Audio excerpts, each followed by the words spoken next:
আসসালামু আলাইকুম এভরিওয়ান, কেমন আছেন সবাই? আশা করি আল্লাহ তাআলার অশেষ রহমতে সবাই খুব ভালো আছেন। আলহামদুলিল্লাহ, আমিও ভালো আছি। স্বর্ণাজ কিচেনে সবাইকে আরও একবার ওয়েলকাম করছি নতুন একটি রেসিপি দেখার জন্য। তো আজকে শেয়ার করব ব্রেড পকেট শর্মার রেসিপি।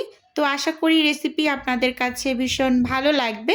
চলুন তাহলে আর কথা না বাড়িয়ে ঝটপট দেখে নিই আজকের রেসিপি।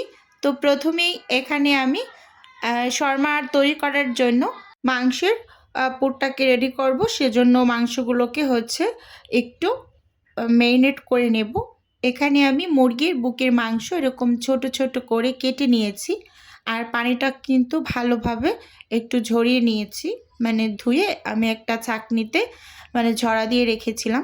তো এখানে প্রথমে আমি দিয়ে দিয়েছি কালো গোলমরিচের গুঁড়ো হাফ চা চামচ, আদা বাটা দিয়েছি হাফ চা চামচ, সেই সাথে রসুন বাটাও দিয়েছি হাফ চা চামচ, এবং এখানে আমি সয়া সস দিয়ে দিচ্ছি 2 টেবিল চামচ। তো এখানে যতটুকু পরিমাণ মাংস নিয়েছি সেই আন্দাজে কিন্তু আমি সয়া সসটা ব্যবহার করেছি 2 চা চামচ। এখন এখানে আমি ভাজা জিরার গুঁড়া দিয়ে দিলাম হাফ চা চামচের মতো, সেই সাথে ধনিয়া গুঁড়ো দিয়েছি হাফ চা চামচ, এবং এখানে আমি জয়ফল, জয়ত্রী, বড় এলাচ এগুলোর গুঁড়ো দিয়েছি হাফ চা চামচ, আর এখানে লাল মরিচের গুঁড়োটা দিয়েছি হাফ চা চামচ, এবং এখানে আমি গরম মশলার গুঁড়োও দিয়েছি হাফ চা চামচ। এবার এই সব কিছু একত্রে কিন্তু খুব ভালোভাবে এখানে মিশিয়ে নিচ্ছি। আমি এখন অবধি কোনো লবণ ব্যবহার করিনি, যেহেতু সয়া সসটা ব্যবহার করেছি, তো এজন্য আমি সব শেষে লবণটা ব্যবহার করছি। তো আপনারা চাইলে প্রথমেই বুঝে শুনে অ্যাড করে দিতে পারেন। এই যে দেখুন, এখানে আমি অল্প করেই একটু লবণ দিয়ে দিলাম, যেহেতু সয়া সস ব্যবহার করেছি, তো সেক্ষেত্রে কিন্তু লবণটা অবশ্যই একটু খেয়াল রেখে দিতে হবে। তো এবার আমি মাংসগুলোকে ভেজে নেব। তো আপনাদের হাতে যদি সময় থাকে তাহলে কিন্তু এই মাংসটা ম্যারিনেট করা অবস্থায় বেশ খানিকক্ষণ একটু রেস্টে রেখে দিতে পারেন। যেহেতু আমি অর্ডারের জন্য কিছু ব্রেড পকেট শর্মা রেডি করব, তো আমার হাতে যেহেতু সময় নেই, আমি এর জন্য একদম ঝটপট তৈরি করে নিচ্ছি। এই যে প্যানে পর্যাপ্ত পরিমাণ তেল দিয়ে তারপর কিন্তু আমি মাংসগুলোকে একটু তেলের মাঝে নেড়ে চেড়ে ভেজে নিচ্ছি। আর এই ব্রেড পকেট শর্মাটা কিন্তু ইফতার টেবিলে মেহমান আপ্যায়নের একেবারে উপযোগী একটা নাস্তা বলতে গেলে, এরকম আর কি। তো দেখতেই পাচ্ছেন, ভালোভাবে নেড়ে চেড়ে এবার আমি ঢাকনা দিয়ে 3 মিনিটের মতো আমি রান্না করে নিয়েছিলাম। তো এবার আবার ঢাকনাটা খুলে ভালোভাবে একটু নেড়ে চেড়ে নিলাম। এবার এখানে আমি কিছুটা পরিমাণ দুধ অ্যাড করেছি। দুধ বলতে আসলে আমি এখানে টক দই দিয়েছি কিছুটা পরিমাণ, টক দইটা একেবারে কম ছিল। তো টক দইটাকে আমি বক্সটাকে ধুয়ে তো এটার ভিতরে কিছুটা পরিমাণ দুধ দিয়ে তারপরে এই যে দিয়ে দিয়েছি। আপনাদের হাতের কাছে টক দইটা যদি পর্যাপ্ত পরিমাণ থাকে তাহলে কিন্তু 2 টেবিল চামচের মতো অ্যাড করে দিবেন।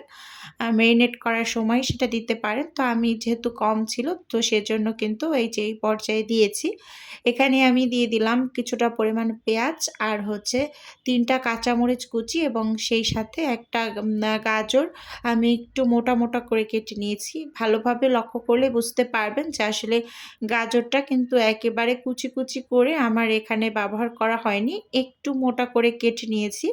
তো এগুলা এই পর্যায়ে দিয়ে ঢাকনা দিয়ে ঢেকে একেবারে পুরোপুরি রান্নাটা শেষ করে নেব, বলতে এরকম পানিটাকে অনেকটা শুকিয়ে নেব। এই যে দেখতেই পাচ্ছেন, এখন কিন্তু সব কিছু একেবারে সেদ্ধ হয়ে গিয়েছে, এরকম একটা অবস্থা।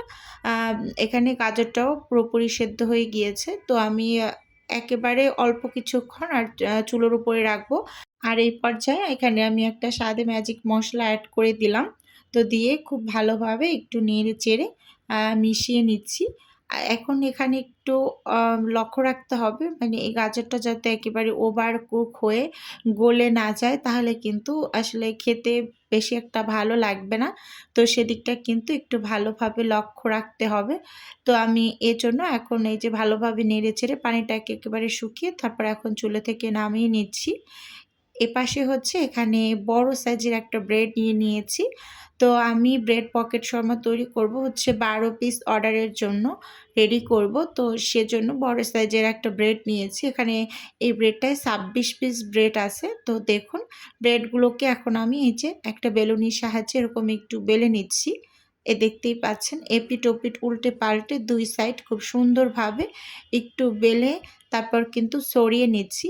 আপনারা যদি চান এই যে ব্রেডগুলোকে একটু রাইস কুকারে মানে হালকা করে একটু ভাপ দিয়ে নিতে পারেন, তাহলে কিন্তু খুব ইজিলি এই ব্রেডটাকে বেলে নিতে পারবেন, খুব সুন্দর হয়। যেহেতু আমার হাতে বললাম না সময় খুব কম, সেজন্য আমি আর হচ্ছে ভাপ দিতে যাইনি, একেবারে সরাসরি এই যে আমি বেলুনি দিয়ে একটু বেলে নিচ্ছি। এরকম করলে আসলে একটু সময় বেশি লাগে, তারপরও একেবারে কাজটা একসাথে সেরে নিতে চাচ্ছি। তো এরকম করে সবগুলোকেই আমি বেলে নিয়েছি।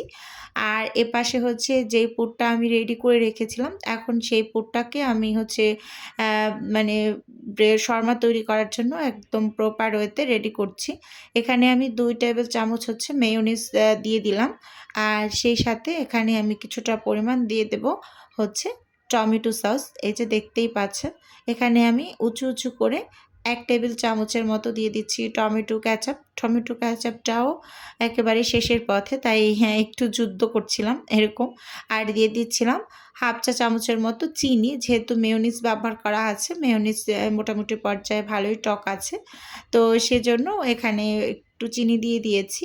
আর এই রেডিমেড মেয়োনিজটা কিন্তু আমি ব্যবহার করেছি। আর আপনাদের হাতের কাছে যদি হোমমেডটা থাকে তো সেটা দিয়েও কিন্তু করতে পারেন। আর এই ব্রেড পকেট শর্মাটা খেতে খুবই ভালো লাগে, আর এটা বানানো কিন্তু খুবই ইজি। আমি কিন্তু A to Z রেসিপিটা শেয়ার করছি। আপনারা যদি আমার এই রেসিপিটা ফলো করে এই ব্রেড পকেট শর্মাটা তৈরি করেন, এটা খেয়ে আপনারা একেবারে এর প্রেমে পড়ে যাবেন এরকম। মাশাআল্লাহ ভীষণ টেস্টি একটা নাস্তা।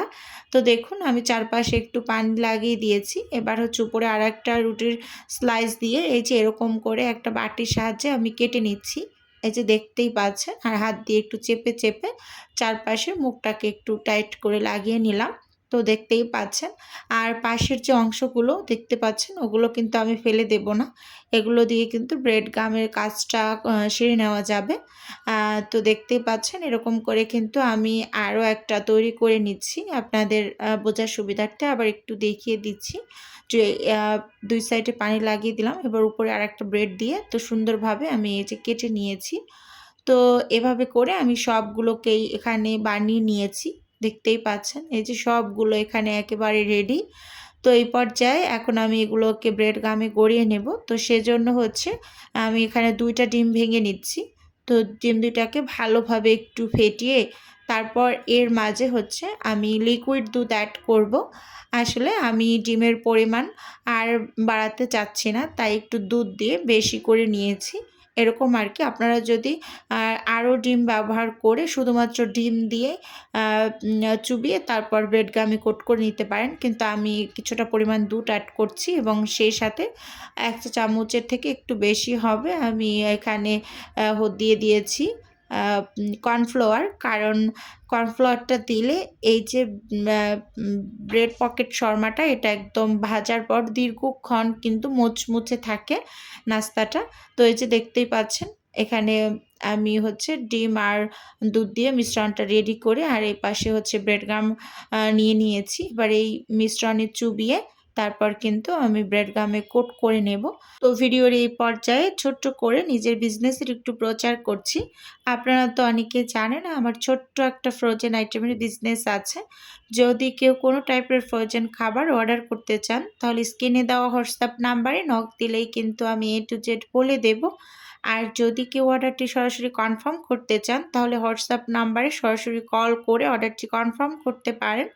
শুধুমাত্র ঢাকা সিটির মাঝেই কিন্তু হোম ডেলিভারি করা হয়, মানে ক্যাশ অন ডেলিভারিতে আপনি প্রোডাক্ট পেয়ে যাবেন। আসলে রমজানের জন্য কিন্তু আমি ঠিকঠাক মতো আসলে ভিডিও আপলোড করতে পারছি না, একটু ব্যস্ত। তো ইনশাল্লাহ রমজানের পরে আবার কন্টিনিউ করব, মানে প্রতিদিন ভিডিও দেওয়ার। তো এখানে আমি হচ্ছে সবগুলোকে এরকম এই যে ব্রেড গামে কোটিং করে নিয়েছি।